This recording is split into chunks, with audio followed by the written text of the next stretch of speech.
2023 Scams event. My name's Philip Lovell, I'm the President of Neighbourhood Watch 3193 and I'm chairing tonight's meeting, so anyone that misbehaves will be thrown out. Someone else will have to do it, I can't walk. So I said we're on a very tight schedule and we had the lady from the police say that she wasn't coming and now she's coming again, which is good. Okay? So well, she had a major incident somewhere, so that's what happens with the police, they can't be predictable. I thank all my committee that are here tonight in green shirts for their support and all their efforts, and particularly this bloke here, Jeff Bransbury, OAM. What a fantastic bloke he is. And Mary, his wife over here, she couldn't have done better really if we look back. So the purpose tonight is to make you aware of some of the newer and more sophisticated scams that are around. And there are a lot around at the present time. And as Jeff said, with my notes he presented to me, knowledge is power. If you can understand what's going on, that's power. So just to point out that we really haven't looked at all the individual speakers' presentations, so there may be some overlap, but that's fine, we can't do anything about that. So Jeff, I will hand over to you and away you go. Thank you. So the first question, who's been scammed?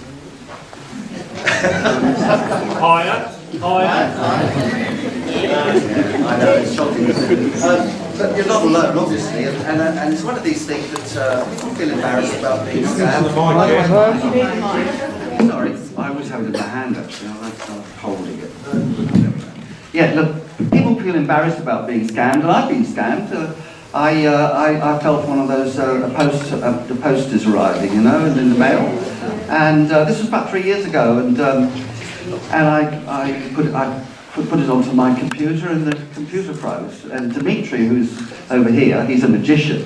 Anyone know Dimitri from BlackRock Electronics? He's on our panel. Yes. I'm sure a lot of people do. He said, well, there's nothing you can do about it. Just got to you either pay the money, because it was one of these crypto scams.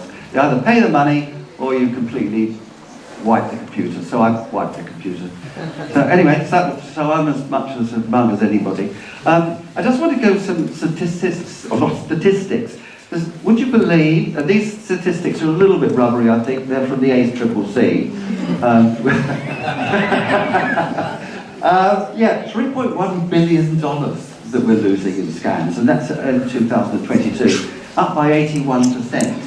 Isn't that terrifying? And it's just getting worse, because they're getting cleverer. So we've just got to be cleverer still, at least conscious of it. Just all the ages, everyone's at risk.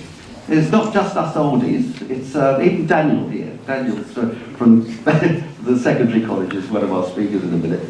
But 65%, we're 22% of us get scammed. So yeah, there we go. But if you look at down the list there, anything else, unless you're under 18, you've got a problem. Wouldn't it be nice to be under 18 again, eh? Anyway, the other thing, so who loses the most money? Well, I'm glad to say it's not us oldies that lose the most money. It's the 55 to 64 age group. But look at even the young people are losing money. It's terrible. So, who gets scammed? How do you get scammed? Well, mostly it's on the phone and text. That's 60%. Amazing, isn't it? I always thought it would be internet or social media, but that's not the case. It's phone or text, email 23%, but internet's only 7%, social media hardly anything. It seems strange, but one would think that would expand.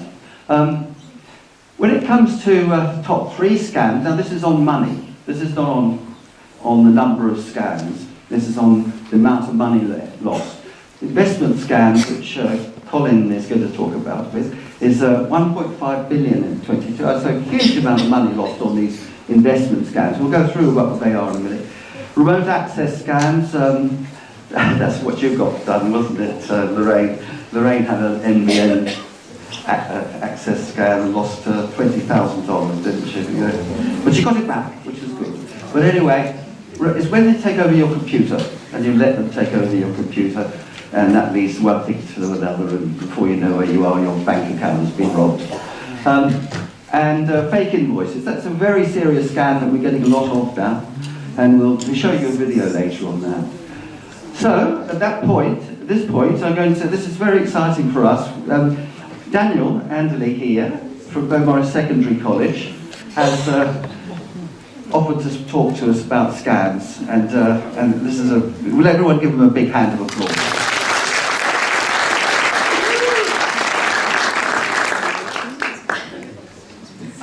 So hi, my name's Daniel. I'm year 8, and I'm going to be presenting the threats that are most common for teenagers. Ladies and gentlemen, it is a great pleasure to stand before you to talk to you about the digital threats that affect your children. I am proudly representing the speech on behalf of the year 8 swag team to talk to you about the ever-growing part of your children's lives. In the ever-changing world of the internet, children are constantly faced with scams and challenges, and are constantly being forced to choose right and wrong on the internet. It is your job as adults to protect and educate your kids on how to stay safe online. Recently, there has been a concerning increase in the amount of scams that are targeted at kids. So you adults need to step in now more than ever. Scams are constantly evolving and changing, but they usually come in a few forms. Social media. Social media scams are by far the most effective against kids and exposes all kinds of risks for your children. In these types of scams, so-called influencers will exploit the impressionability and sometimes naiveness of youth to try to get them to buy their product or click their link. They usually promise something too good to be true, and most of the time it is. These types of scams are most commonly found on TikTok or other video-based social media apps. Online shopping scams. Over the past few years, there has been a large increase in the amount of online shopping scams. Teenagers are promised luxury goods for incredible prices, but 9 times out of 10 they will see counterfeit products or nothing at all. Kids often fall for this trap because friends or influencers will recommend it, even though it's untrustworthy. Fake emails. While less common, fake emails pose a large threat to our children. Fake emails pose as trusted brands or websites, trying to get your children to click on harmful links. This can create a range of issues, such as malware or credit card fraud. Free in-game items. Free game items are one of the most successful scams for children, promising free or heavily discounted in-game items. Clicking on such links can result in things like credit card fraud and viruses. Credit card access. Giving a child unrestricted access to a credit card is allowing the risk of potential financial problems. Allowing a child to have unregulated access to digital money allows them to give it to malicious sites or just spend as much money as they want. Deceptive deals. While not legally fraud, sneaky marketing tactics use your children's vulnerability and impressionability to make impulse purchases, promising them once-in-a-lifetime deals or exclusive opportunities. These tactics can make our children spend their money on items they might not need or even truly want. How to protect your children from threats like these. Education. By far, the most successful way to protect your kids is to educate them. A lot of parents don't realize that their kids don't know as much as them. As parents, you must recognize that your children lack the life experiences that adults have. You should explain it to them in a way that makes them understand and teaches them why not to do it, rather than just saying no. This approach doesn't just educate them, it fosters independent and responsible digital behavior. Parental controls. Parental controls is a highly useful tool that lets you control your child's internet access.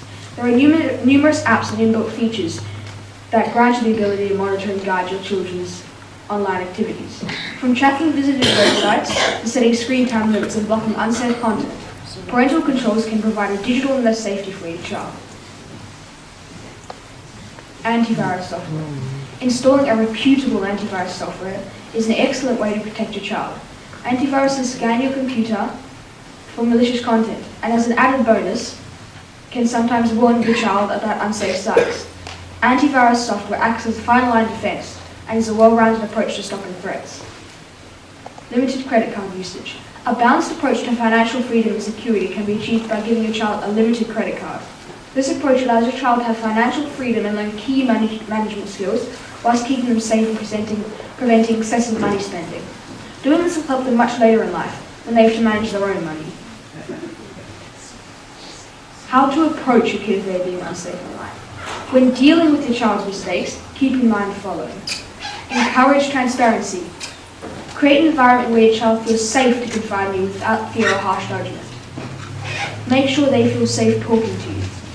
Build a bond with your child so that they feel safe talking and confiding in you. Tell them what you are doing. Clearly telling them your intentions and why you are talking to them can help them be more open-minded and understanding. Value their perspective. Allowing your child to say their opinions allows them to have a more open conversation and own their mistakes. Try to turn it into a learning opportunity.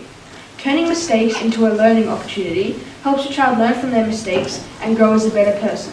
Punishment should be left for things that were reckless or on purpose, not genuine mistakes.